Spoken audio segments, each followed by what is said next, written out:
actually his name. That was his real original name, Cana.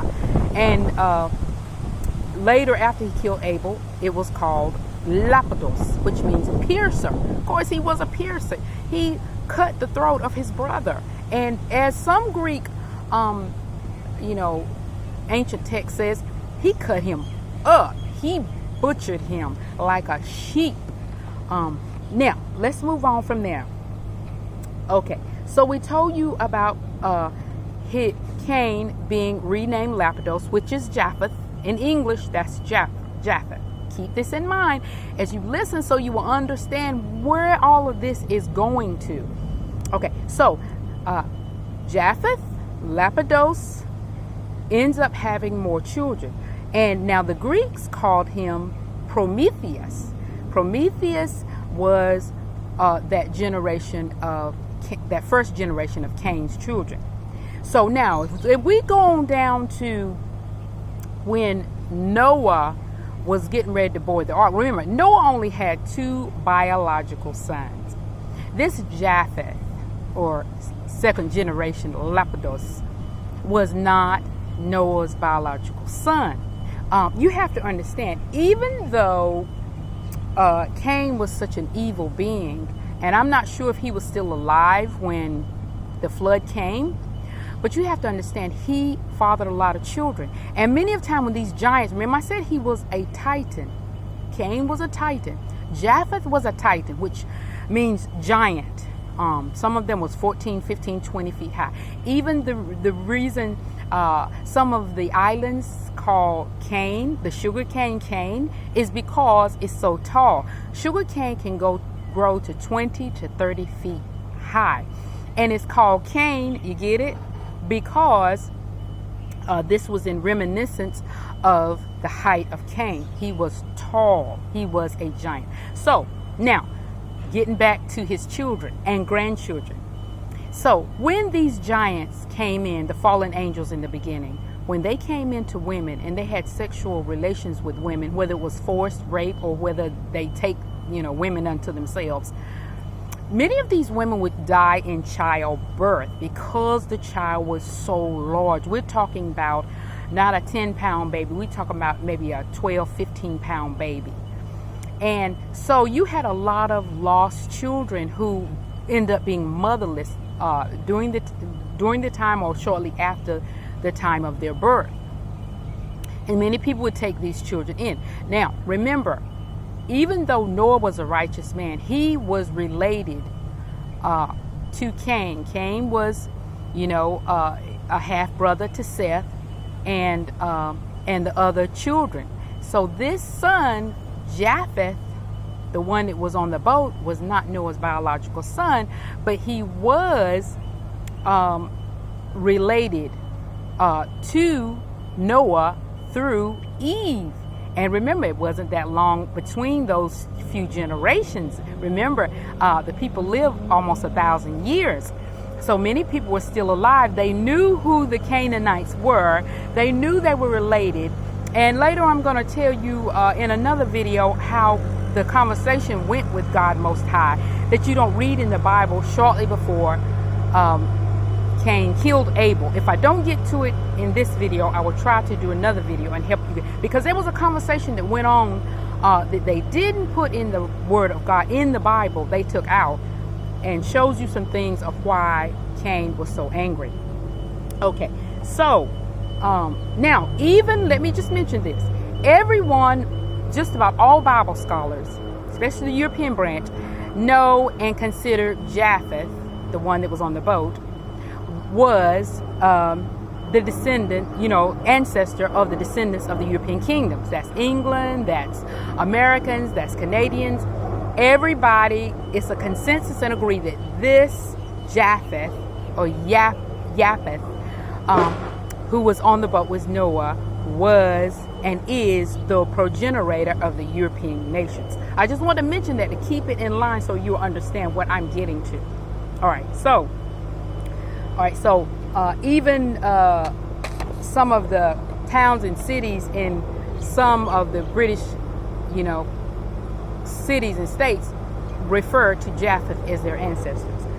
So, now, you got to remember, the names change, but the game still stays the same. So in other words, you might have different names of these people, that people have changed, but at the end of the day, it's the same group of people right now, living today, that are still carrying out the same agenda of killing God's people, oppressing them, enslaving them, and doing all kinds of evil with no consciousness. That's why they're considered beasts. You got to get this. Okay, so let me go back. So in other words, this first Lapidos, which is Latin, or this first Japheth, was actually Cain. Remember, I just said they called him piercer. Piercer, Japheth or Lapidos means piercer, and that was the name that he was given after he killed Abel. Now, there was one person between him and the Japheth that was on the boat. In other words, Cain was Japheth's grandfather. Cain was his grandfather. According to Greek myth, Prometheus was Japheth's father, the Japheth that was on the boat. So, of course, like I just told you, got to stop thinking of these Greek stories as myths. They're not lies, they're not made up, they're just overlaid with the European Gentiles trying to cover up a dark past and make it look bright. Okay, so now let's move on. I want to try to make sure I get all of this stuff into you because it's so important for you to understand that you're dealing with a group of people who are not going to change. They're not going to, you're going to all wake up one day in America and, oh wow, they're good now. Ah, they're like us. They care. They want to treat people fair. No, it's not going to happen. Okay. Now let's move on with it. Okay, so before the flood, let me give you a timeline so you'll help understand. I will help you understand what is being told to you right now. So before the flood, there is a Lapidos. This is actually Cain. So they worshipped him as a god. This meant his name means piercer, like I said. And I keep saying these things over again because I want you to get this down in your spirit. And then during the flood, now you might ask, well, why did Noah allow a titan, a giant, to be on the boat? Why would he do that? Knowing that he was a Canaanite, he was a direct descendant of Cain. Well, you can sort of piece it together if you read some of the Greek myth. This Japheth was considered a little pious. And what the Holy Spirit gave to me was, he was very cunning too. He helped Noah. He acted like he was going to be different. You know how we have family members sometime, and we know the family is a little crazy, but we try to give that family member a chance. It seemed like that they might be different from that other group of people. And sometimes it works out that, hey, this person is not like the rest of them. And then sometimes you might not see it right away. So, and I truly feel also God allowed Japheth to be on board, because you got to remember, when Satan conceived Cain through Eve, this land, this earth by default became Satan's. In other words, he became the owner. Cain became the manager. He became the governor. So, and on top of it, this Cain was the firstborn. Remember, there's a law. The first son that pierces the womb, he is supposed to be consecrated unto Yahweh Most High. So you had a lot of laws going on here, rules that God always keeps. He keeps his word. He cannot lie. He's not like a man, and he lies like man or Satan. Satan is the father of lies. And so, when this situation came that Japheth was a child and Noah took him in because probably his mother died possibly in childbirth or shortly after, he was hoping that this son, although it was not his and was not directly his blood, would somehow grow into a man of God.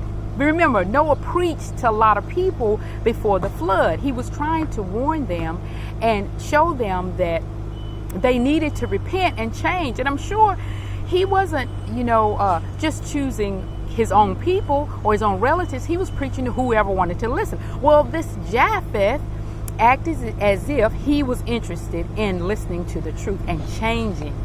And perhaps because he was related, albeit far distant relative through Cain, Noah gave him a chance. And I'm sure he probably showed himself as somebody willing to help and with the heavy lifting. Remember, he was a giant. He was a titan like his father, his grandfather, Cain. And so he helped. And I truly believe God allowed it, like I just said, because of the law that once Adam and Eve gave their, birthright of the earth over to Satan, then Cain, by default, became the governor of the earth. And also the firstborn gets a double portion. So God could have destroyed everybody like he did once before. And that's in the book also about before Adam and Eve were born, there was another earth that was destroyed. But that's another story. It was the same earth, but it wasn't ruled by humans yet.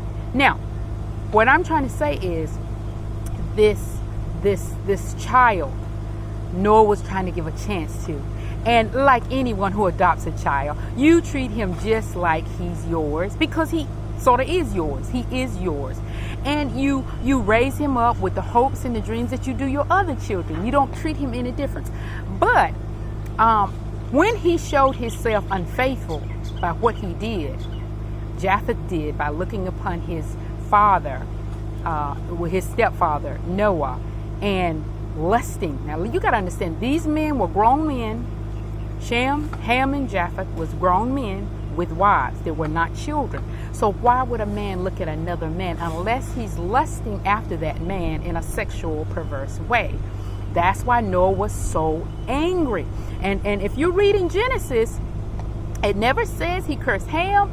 It never says that Ham was the one that looked on his father naked. See, the Bible translators, the European Bible translators, knew what the word said. If you tamper with that word too much, you're going to end up being cursed. So they tried to fix it so that they wouldn't actually come out and say, tell a straight up lie that Ham was the one. So they just kept saying, cursed be Canaan and all this stuff. But the trick is, the little loophole that they didn't cover was when it says in Genesis, when Noah awoke and found out what his youngest son had done, he said, what? Cursed be Canaan.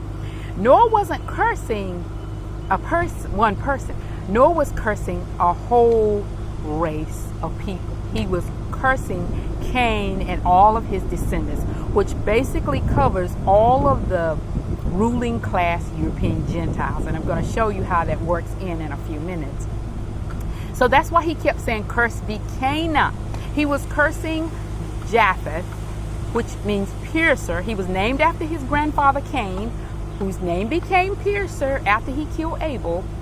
His father was Prometheus.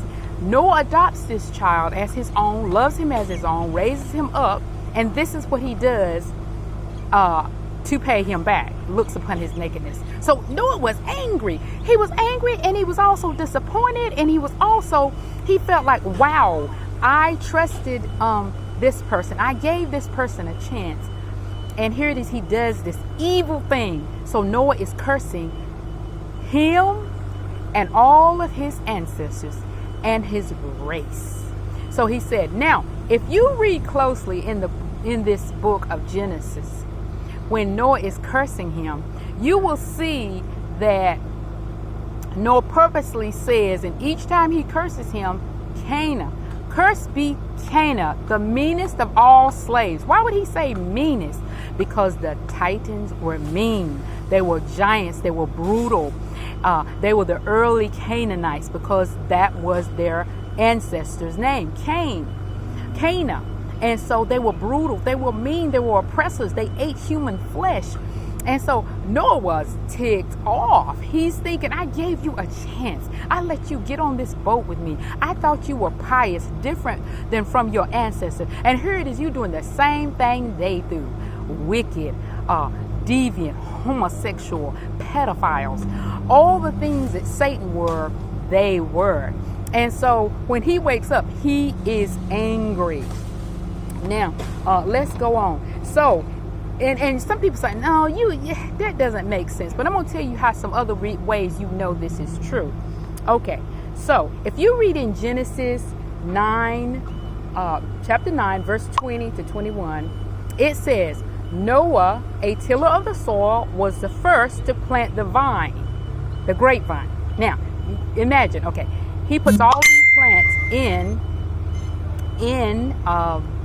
the boat, in the ark, right? He got all these plants. He has grapevines. He has all kind of plants to plant when he gets there. Now, a grapevine takes, if you planted a seed of a grape, it's going to take about 3 years. But if you already have a plant, a grapevine, you can get grapes the next season, the next year.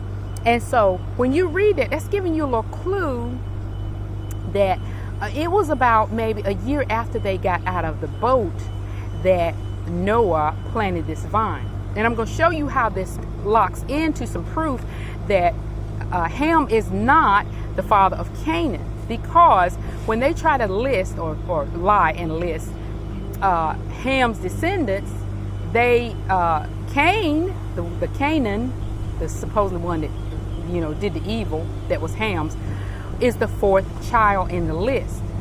And so I'm trying to show you that it would have taken 4 or 5 years for Canaan to be the fourth child, because it lists all of Ham's descendants 1, 2, 3, 4. And the next one they slip Canaan in there, but Canaan, I'm trying to tell you, should be in the Japheth line. They transposed these ancestors, and I'm going to show you how I can prove that. Okay. Next, it says Shem is said to have had his firstborn. That's in Genesis 11, 2 years after the flood. Now, remember, the flood came, and it was several months before the boat came to rest. So somewhere along the line, Shem's wife had become pregnant. And the second year after the flood, she gives birth to her first child. Okay, so think about it now. You got Shem, Ham, and Japheth. Shem has his first son. Ham is listed as having eventually on down the line 4 children, as supposedly. So we can think then, if Noah puts his vine in the ground and it's around a year before he gets grapes, then how is it that he can curse a child from Ham that's not even born yet? Are you getting this?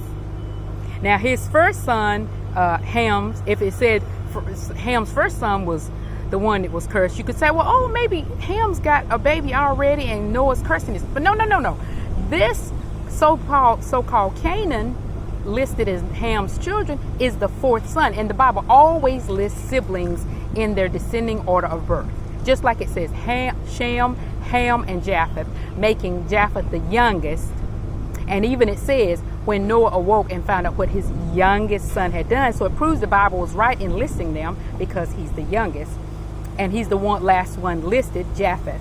So we have to understand then that this flood, right after this flood, Shem has a son. The wife gives birth, and it's the second year after the flood, the first child. So it stands to reason that this Ham could not have had 4 children for Noah to curse already. Get it? So who was he cursing? He was cursing Canaan and his descendants who was on the boat, and that was Japheth the piercer. He was named Piercer. I believe he was named Piercer because he looked so much like Cain. He was tall, he was white, he was bright, and so they called him Japheth, Lapidus, Japhethus, Latin is Lapidus, the same as Cain the piercer, because he was the one that killed Abel. Now, so you can find that about when Noah awoke from his stupor and found what his youngest son had done. You can find that in Genesis 9, 24 to 25. I'm trying to line this up so you understand when I get to the Ammorites, how they descended from Cain. Now, this was the name given to Cain, like I told you, after he killed Abel. And the Lord showed me this in a dream. he revealed this into a dream. And I was like, oh, that's why Japheth's name means piercer, because he killed Abel. His name was no longer Quina, not in the, in other words, it could have been a surname is piercer, Japheth, Lapidos, Japheth. So, and the Greeks still honored and recognized it as a memorial. The Greeks still recognize this Japheth, Lapidos, and we're talking about the ancient one and the one on the boat. Remember, one is the Cain, and one is a grandson of Cain. The one on the boat is the grandson of Cain. And they considered this Lapidos, the ancient one, as a god, because he was the first, son of Satan. He was that first son. So they considered all of these fallen angel hybrids as gods, and they were worshipped as gods. And when they call this a myth, it was not a myth, because these things still exist and they still oppress mankind, beasts of mankind. And I want you to grasp those things. All right, now let's get into where Ammor comes from. Now, it tells you, it lists Japheth's children, and then it tries to slip over and list Canaan's descendants. But actually, Canaan should be listed as one of Japheth's sons. You get this? Because he is the one who was the progenitor of Sidon and Heth. Okay, so if you look in Genesis, it's telling you that when Japheth got off the boat, he had children, but it slips and leaves out that his children were also Sidon and Heth. Sidon and Heth. So Canaan should be in the genealogy of Japheth when he got off the boat. Should be. Canaan, the son that they try to say is Ham's son, should be in the genealogy of Japheth. We've already given you a few facts which point that out. But now, this Canaan, of course, it said he had two sons called Sidon and Heth. And if you look in Genesis, Heth is the one that has all of these children, the Jebusites, the Ammorites, the Girgashites, and all of those Canaanite tribes who eventually later, hundreds of years later, God commanded Moses and the children of Israel to annihilate, to exterminate as they came through. He warned them, don't take on their ways, don't associate with them, don't give your sons to them as marriage, exterminate them, because he knew they were direct descendants of Cain. Okay, so we must understand these things to grasp how they switch things in order to distract from the truth of who they really are. And now, remember I said Heth, Canaan's sons were Sidon and Heth. And the Sidonians and the Phoenicians were the ones who live in northern Israel. They weren't part of the 7 tribes that God had them drive out. They lived in the northern part of the Canaanite lands. But God told the other Israelites once they came in to drive them out. But they failed to drive those 2 nations out who were Canaanites, the Sidonians and the Phoenicians. And we know Jezebel was a Sidonian. In other words, she was a European. And we're going to get on down to that later. It might be on another video because my video is going a little long. Okay, so remember these 2 sons, Sidon and Heth, were Canaan's, the guy that supposedly was Ham's descendant, which wasn't. And this Heth is the one who has all of these sons. And Ammor was one of his sons. And that's where you get the branch called Americans. Ammoricans. Can you hear it? Americans. They love to hear their name called. And that is why you still have the name today. Let's move on. Okay, so these 2 children should be in the list of Canaan, Japheth's son, who gave birth to Sidon and Heth. It should not be in Ham. It was transposed. The Most High Yahweh told me and revealed to me, they changed this so that it would conceal that they are descendants from fallen angels. Okay, now let's go on. Now, the list in Genesis of Heth's children includes the Hittites. Now, the first son really is the Hittites, but when you see the Heth's children listed, you won't see the Hittites as one of his children, because his namesake Heth, a Hith, is really Hittite, but people say Heth in English. So the first child was Hittite, and so they named them Hittites. Then it was the Jebusites, the Girgasites, and and the Ammorites. All right, so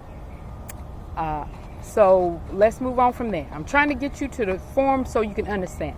So now in Genesis 10:3, this first generation of Japheth is listed as the children, the Ashkenazis, that's the ones that call themselves Jews. The Raphim, those were the giants too. See, some of these little places where they try to cover it up, it slips through. We know that the Raphims were giants, and that's called Riphath, was one of the generations who are named in the genealogies of the Canaanites. It lists the Hittites, the Kadmonites. A lot of people just gloss that over. When you read about Kadmonites is a word that later meant about taking young boys in their pubescent state when they're going through puberty and putting them with a grown man and making lovers. The Romans were notorious for this, and the Greeks also. So you've got right in the genealogy, it is telling you who these people were. They were homosexuals. They were deviant behavior.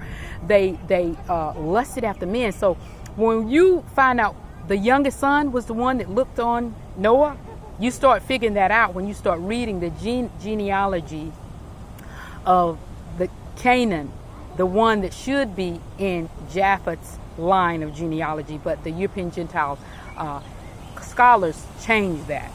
Okay, so when you read that and you hear Kadmonites, that means they were a people who believed in young boys being taken, put in, with old men, live with them, and have sexual relations their whole life. They became like slaves. Raphites, as we said, were giants.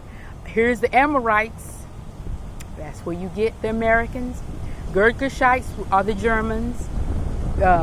Jebusites are other nations that are the European kingdom. All of these were early European kingdoms, and they all descended from Cain through Japheth. And like I said, most European scholars will tell you today that Japheth is the ancestor of the European kingdoms. All right, so now where do we get this slave thing from? You have to understand, black people were not the first slaves. That word, even look in Lamentations 5:9, it says, slaves rule over us. No one rescues us from them. Why would it say slaves rule over us? What does it mean? How can you rule over somebody, but they're considered a slave? Because you have to understand, a lot of these people, these Gentiles, early on, thousands of years ago, they were the slaves of the indigenous people. They were, and first of all, more than that, they were the slaves to sin first. You see, Cain was a slave of sin. He could not stop being wicked, and God, Yahweh, warned him in Genesis that evil was crouching at his door, wickedness was crouching at his door, but he must what? Master it. He was talking to him about not becoming a slave to sin, because when you become a slave to sin, you will eventually become a slave, and we know that in our own culture and people. Okay, so and then it goes on to say in another place, our inheritance has passed to aliens, our home to barbarians. So we must understand that when Noah was cursing Japheth and Canaan, which his name was Canaan, he was the generations of the Canaanites, he was basically saying, you will be your brother's meanest slave. You will live in his tent and you will be his slave. Because you couldn't walk as a free man, a righteous man of God, you will be a slave to sin, and therefore you're going to be a slave to your brothers, because they should be ruling so that righteousness and the commandments of God will continue to live and dwell and permeate the earth. You get it? Are you getting it now? And so when he say meanest slave, that's where it connects to it. Slaves rule over us, and no one rescues us. And that was in Lamentations, when the children were being overtaken by the European kingdoms and enslaved. They were basically saying, these are the slaves, but we are the ones that... Now, also, if you do a little research, you will find out that Solomon used the Hivites. Hivites was one of the brothers of the Jebusites, Ammorites, Girgashites. They were one of the siblings, as slaves to help build the temple of Yahweh. So this is a historical thing. This is not a made up thing. And so when you heard Noah cursing Canaan, he was cursing that whole race of people. He was cursing Japheth the piercer, the grandson of Cain. He was cursing a whole nation from the beginning to the end, because he wasn't just cursing them and putting a curse on them himself.